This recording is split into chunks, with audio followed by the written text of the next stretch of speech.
കേരള ബ്രാഹ്മണ സഭയുടെ 54-ാം സംസ്ഥാന സമ്മേളനം വരുന്ന ഫെബ്രുവരി 9-ാം തീയതി ഞായറാഴ്ച തിരുവല്ലയിൽ വെച്ച് നടക്കുകയാണ്.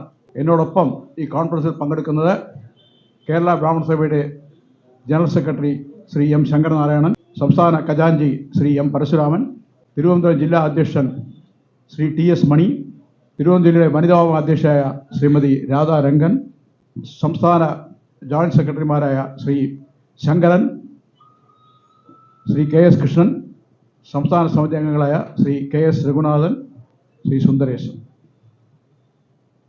കഴിഞ്ഞ 55 കൊല്ലമായി കേരളത്തിലുള്ള തമിഴ് ബ്രാഹ്മണരുടെ ഉന്നമനത്തിനും ക്ഷേമ പ്രവർത്തനത്തിനും ന്യായമായ ആവശ്യങ്ങൾ നേടിയെടുക്കുവാനും തനത് ആചാര അനുഷ്ഠാനങ്ങൾ നിലനിർത്തുവാനും വേണ്ടിയാണ് കേരള ബ്രാഹ്മണ സഭ പ്രവർത്തിച്ചു വരുന്നത്. അതേസമയം ഞങ്ങൾക്ക് ആരോടും വിദ്വേഷമില്ല. എല്ലാവരോടും സമന്വയിച്ച് അങ്ങേയറ്റം സ്നേഹാദരോട് കൂടി തന്നെയാണ് പ്രവർത്തിച്ചു വരുന്നത് എന്നുള്ള കാര്യം കൂടി പറയാൻ ആഗ്രഹിക്കുന്നു. ഞങ്ങളുടെ സമുദായത്തിൽപ്പെട്ടവർ നിയമവ്യവസ്ഥകൾക്ക് എപ്പോഴും വില കൽപ്പിക്കുന്നവരാണ്, അതനുസരിച്ച് ജീവിക്കുന്നവരാണ്.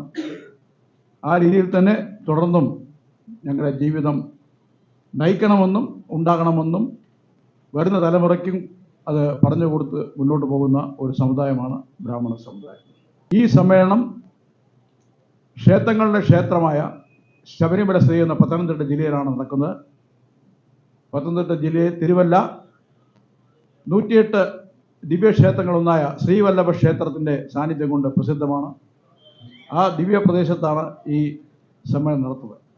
മറ്റൊരു പ്രത്യേകത എന്താണെന്ന് വെച്ച് കഴിഞ്ഞാൽ ഈ പ്രദേശങ്ങളിൽ ഞങ്ങളുടെ സമുദായത്തിൽപ്പെട്ടവർ ധാരാളം ഉണ്ടായിരുന്നു. പല സ്ഥലങ്ങളും സമൂഹങ്ങൾ ഉണ്ടായിരുന്നു. പക്ഷേ കാലം മുന്നോട്ട് പോയപ്പോൾ ജീവിത ആവശ്യത്തിനായി പലർക്കും നാട് വിട്ട് നേരത്തെ ഇവിടെ സംസാരിച്ച പ്രവാസികളാകേണ്ടി വന്നു, അല്ലെങ്കിൽ മറ്റ് പട്ടണങ്ങളിലേക്കും കേരളം വിട്ടു തന്നെ ഇന്ത്യ മഹാരാജ്യത്തുള്ള മറ്റ് സ്ഥലങ്ങളിലേക്കും അവർക്ക് പോകേണ്ടി വന്നു. അതുകൊണ്ട് തുലവും അവിടുത്തെ സമുദായ ജനസംഖ്യ കുറഞ്ഞ ഒരു വേളയിൽ അവിടുത്തെ ജനങ്ങൾക്ക് എല്ലാ രീതിയിലുള്ള സഹായവും അതേപോലെ തന്നെ ഞങ്ങളുടെ ശക്തിയും പകരുക എന്നുള്ള ഉദ്ദേശത്തോടു കൂടി തന്നെയാണ് തിരുവല്ലയിൽ ഈ സമ്മേളനം വെച്ചിരിക്കുന്നത്. അംഗബാഹുല്യം കൊണ്ട് ഏറ്റവും കുറഞ്ഞ അംഗങ്ങളുള്ള ഒരു ജില്ലയാണ് പത്തനംതിട്ട ജില്ല. അവർക്ക് പ്രോത്സാഹനം നൽകുക, അവിടുത്തെ പ്രധാന ക്ഷേത്രങ്ങൾ നോക്കിക്കഴിഞ്ഞാൽ ഏറ്റവും കൂടുതൽ ക്ഷേത്രങ്ങൾ സ്ഥിതി ചെയ്യുന്ന ഒരു പ്രദേശമാണ്. കൊട്ടാരക്കര മുതൽ ഏതാണ്ട് കാലടിയും കിടന്ന് അങ്കമാലി വരെ പോകുന്ന MC റോഡ് എന്ന ആ മേഖല ഒരു ഇടനാഴി.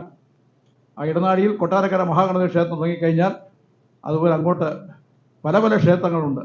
മലയാലപ്പുഴ ദേവി ക്ഷേത്രം, ആറന്മുള പാർത്ഥസാരഥി ക്ഷേത്രം, പഞ്ചപാണ്ഡവന്മാർ പ്രതിഷ്ഠിച്ച ശ്രീകൃഷ്ണ ക്ഷേത്രങ്ങളാണ്.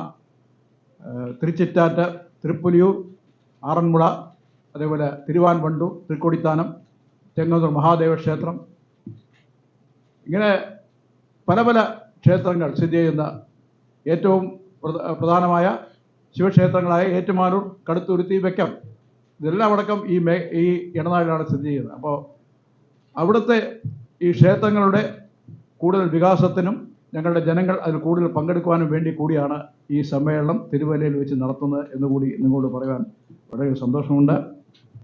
രാവിലെ 8 മണിക്ക് രജിസ്ട്രേഷനോട് കൂടി ഈ സമ്മേളനം ആരംഭിക്കുന്നു. തുടർന്ന് 9 മണിക്ക് പതാക ഉയർത്തിയ ശേഷം ആദ്യമായി യുവജന സമ്മേളനം നടക്കുന്നു. യുവജന സമ്മേളനത്തിൽ യുവജനങ്ങൾ അതിനൂതനമായ ഒരു പരിപാടിയായ ഒരു പ്രോഡക്റ്റ് ലാഞ്ച് നടത്തുന്നുണ്ട്. അത് കഴിഞ്ഞാൽ വനിതാ സമ്മേളനത്തിൽ പ്രശസ്തരായ വനിതകളെ ആദരിക്കുന്നു. തുടർന്ന് 12:30 മണിക്കാണ് സംസ്ഥാന സമ്മേളനം ആരംഭിക്കുന്നത്. ഈ സമ്മേളനം ഉദ്ഘാടനം ചെയ്തത് പന്തളം രാജകുടുംബാംഗമായ ശബരിമല ധർമ്മശാസ്താവിൻ്റെ അല്ലെങ്കിൽ അയ്യപ്പൻ്റെ പിതൃസ്ഥാനീയരായ പന്തളം രാജകുടുംബത്തിലെ ശ്രീ മൂലം തിരുനാൾ ശങ്കരവർമ്മ തമ്പുരാൻ അവരാണ് ഈ സമ്മേളനം ഉദ്ഘാടനം ചെയ്യുന്നത്.